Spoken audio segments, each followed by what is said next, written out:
আজকের এই মানববন্ধন আপনারা সবাই জানেন কেন এবং কি আর এটা হইতেছে, কি উদ্দেশ্যে প্রত্যেকেরই জানা আছে।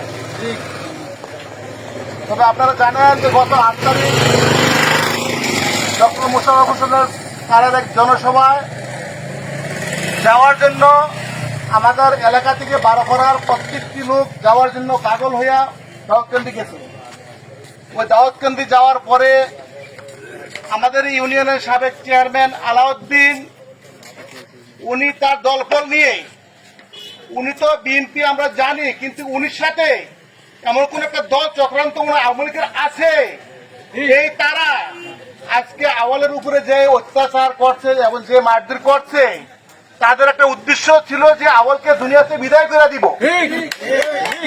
তো আল্লাহর অশেষ মেহরবানি যে আপনাদের দোয়ায় ফিরে আসছে। কিছুদিন আগে ডক্টর মোশাররফ হোসেন স্যারের বাসা গিয়েছিলাম, ওই সময় স্যারে বলছিল যে এই 12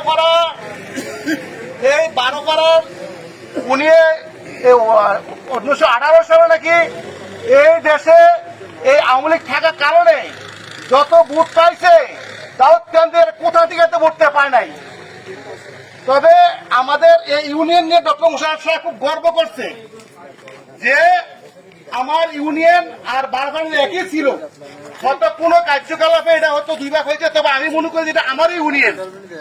তবে আমি স্যারকে জানাতে চাই যে স্যার, এই যে আমাদের সম্মেলনের ভিতরে আজকে যাইয়া যে ঘটনাটা আলাদিন ঘটায় যেটা গুন্ডা বাহিনী নিয়ে, তবে আমাদের লোক যদি এটা নিয়ে আমাদেরকে আবার আমাদের সাথে ঝগড়া করতো, তাহলে ওইখানে কয়েকটা লাশ পড়তো। কিন্তু আমরা চাই নাই যে আমাদের সম্মেলনে কোনো দুর্ঘটনা ঘটুক, সম্মেলনে বদনাম হোক। এই বদনাম না হওয়ার কারণে আমরা এখানে উল্টা পাল্টা কিছু করতে চাই নাই। আমরা ইনশাল্লাহ এই কুখ্যাত এই সন্ত্রাসীর আমরা বিচার চাই আপনার কাছে স্যার, যে আপনি এই যদি এই আলাউদ্দিনের নেতৃত্বে এই 12 পাড়া ইউনিয়ন চলে, তাইলে আমরা এই দেশের লোকেরা আমরা তার সাথে যাব না, অন্য কোন নেতৃত্বের সাথে আমরা যাব, আর উনিকে এই দল থেকে বহিষ্কার করার চিন্তা ভাবনা করবেন স্যার ইনশাআল্লাহ। আপনি তার বক্তব্য শেষ করলাম। আসসালামু আলাইকুম।